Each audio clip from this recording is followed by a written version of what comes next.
Horario colación, alimentación, Andrés. En sí el pienso es fundamental también siempre para los animales. Esa costumbre que teníamos antaño de la comida de casa, darle al animal, eso ya quedó un poco obsoleto. Es un poco como el que fuma hoy en día sabiendo que es malo, ¿no? Un poco parecido. Yo tenía un profesor en León que decía siempre que el peor libro es mejor que los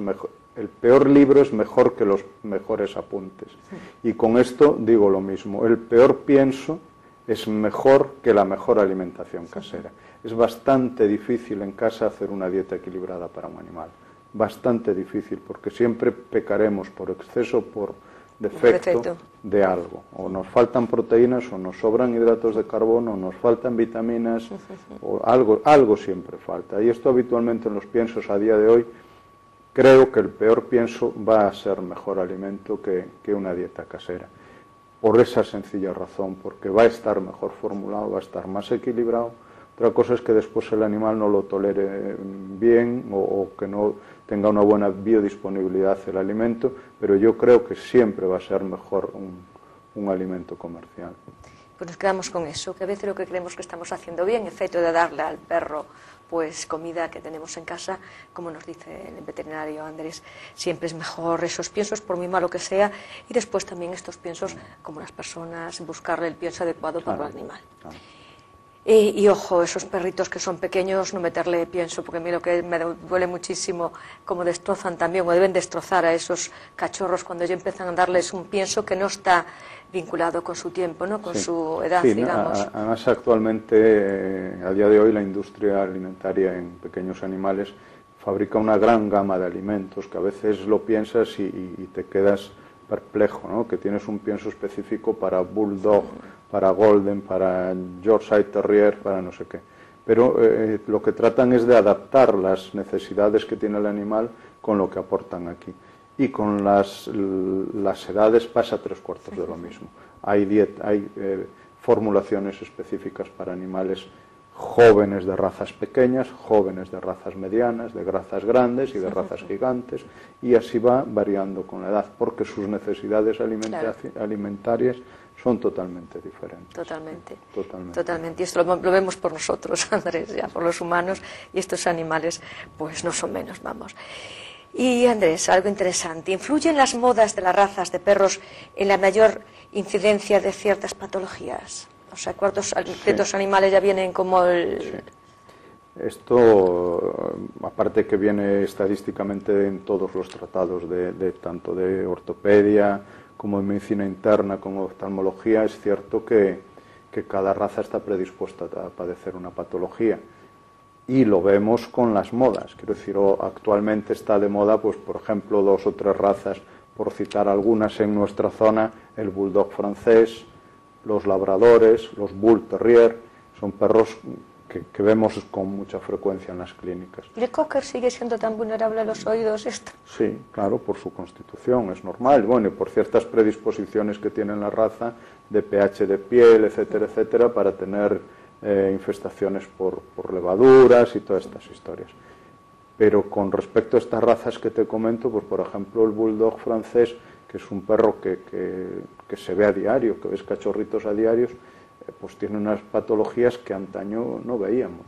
El bulldog francés empieza a tener problemas desde la nariz hasta la cola, empieza a tener estenosis de alas nasales que le impiden respirar, hasta dermatitis del pliegue en la cola porque la tiene muy retorcida y se le clava en la piel de la región sacra. O sea, son perros que tienen problemas pasando por codos, pasando por rodillas, pasando por caderas, tienen problemas por todas las esquinas. Los Shar-Peis, por ejemplo, tienen muchos problemas de piel, tienen muchos problemas de rodillas. O sea, son animales que te están haciendo aumentar las incidencias de ciertas patologías. Y acordando de todas estas patologías, ¿sigue siendo ¿cómo le llaman?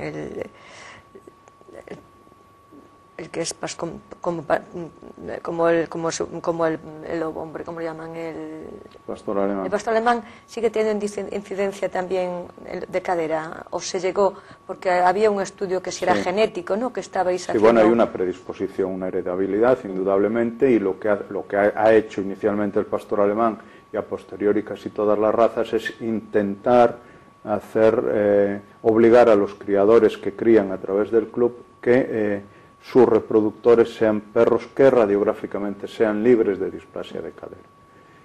Pero ahí entra en los problemas, que es que cada club exige un nivel de libre de displasia.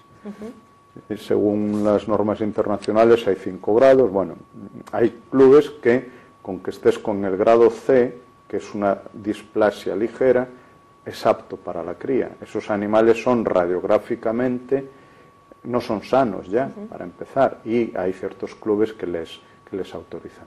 En resumen, sí es cierto que con la selección de los reproductores, utilizando animales libres de displasia de cadera, de displasia de codo, de displasias de ojos, de retina, etcétera, etcétera, se está consiguiendo que el porcentaje de animales que veamos con estas patologías disminuya, pero no ha desaparecido.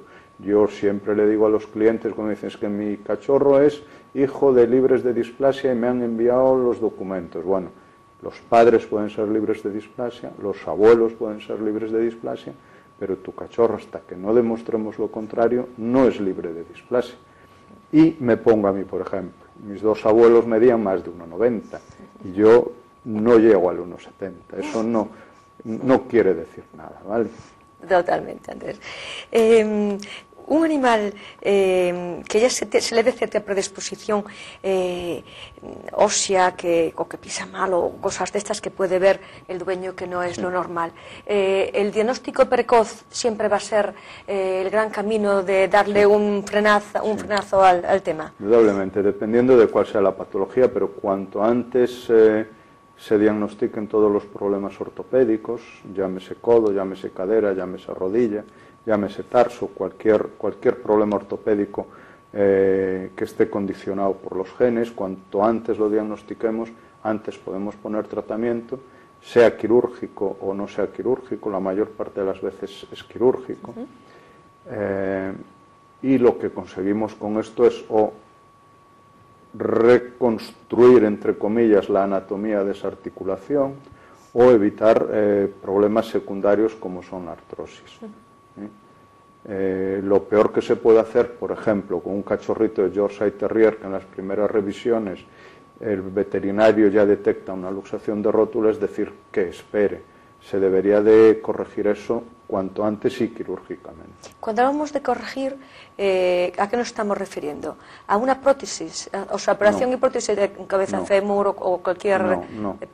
Hay cirugías, por ejemplo, ya que hablas de cabeza de fémur, en cadera, por ejemplo, hay 2 técnicas quirúrgicas previas a eso que se pueden hacer precozmente. En displasia de cadera, concretamente con el método de diagnóstico PENHIP, que consiste en mirar, para que nos entendamos, la holgura que tiene la cabeza femoral con respecto al acetábulo en una determinada posición y separando las cabezas femorales con un determinado aparato, podemos medir un grado, que es el grado de distracción, y en función de ese grado se puede prever la probabilidad de que ese animal fuera a tener displasia de cadera.